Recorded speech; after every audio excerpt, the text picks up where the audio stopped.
আসসালামু আলাইকুম প্রিয় ফুটবল ফ্যান্স, আশা করি ভালো আছেন। দর্শক, এই কি ঘটলো শুনলে আপনিও চমকে উঠবেন। আর্জেন্টিনা বনাম পেরুর ম্যাচ নিয়ে ভবিষ্যৎবাণী করলো জাদুকরী বিড়াল অ্যাকলিস। দর্শক, জাদুকরী বিড়াল অ্যাকলিস যা নিয়ে ভবিষ্যৎবাণী করে তা সত্য হয়। কিভাবে ভবিষ্যৎবাণী করলো তা নিয়ে বিস্তারিত হচ্ছে আজকের ভিডিওটি একটু স্কিপ না করে দেখতে থাকুন পুরো ভিডিওটি। এবং আপনি যদি হয়ে থাকেন ফুটবল প্রেমী, নিশ্চয়ই আমাদের চ্যানেলটি সাবস্ক্রাইব করবেন ফুটবলের সকল খবর সবার আগে আপডেট পাওয়ার জন্য। দর্শক, আপনারা নিশ্চয় জানেন ইতিমধ্যেই শুরু হয়ে গেছে দক্ষিণ আমেরিকার অত্যন্ত প্রতিদ্বন্দ্বিতামূলক টুর্নামেন্ট কোপা আমেরিকা। দর্শক, দক্ষিণ আমেরিকার কনমেবলের আয়োজিত কোপা আমেরিকায় এবারে 34টি দল অংশগ্রহণ করছে, যার মধ্যে আর্জেন্টিনা, ব্রাজিল, উরুগুয়ে, প্যারাগুয়ে সহ রয়েছে আরও অনেক।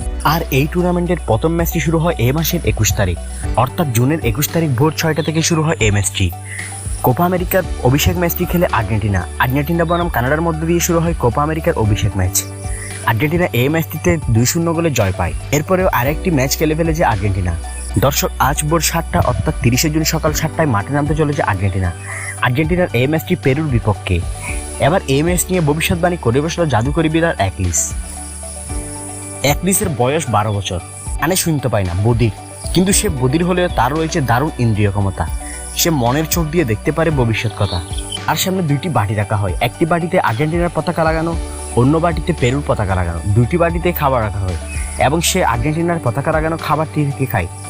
এ থেকে বোঝা যায় এই ম্যাচটি জিতবে আর্জেন্টিনা, কেননা বিড়াল অ্যাকলিস এর আগেও এভাবে যেখানে ভবিষ্যৎবাণী করেছে সেই দলই জিতেছে। তো দর্শক, আপনি কি জাদুকরী বিড়াল অ্যাকলিসের সাথে একমত? আপনার মতামত জানিয়ে দিন কমেন্ট বক্সে। এবং এবারের কোপা আমেরিকা কে নিয়ে যাবে, আর্জেন্টিনা, ব্রাজিল, উরুগুয়ে নাকি অন্য কোনো দল? আপনার মতামত জানান কমেন্ট বক্সে। বিশ্ব ফুটবলের সকল খবর সবার আগে আপডেট পেতে আমাদের চ্যানেলটি এক্ষুনি সাবস্ক্রাইব করুন। অসংখ্য ধন্যবাদ এতক্ষণ আমাদের সাথে থাকার জন্য।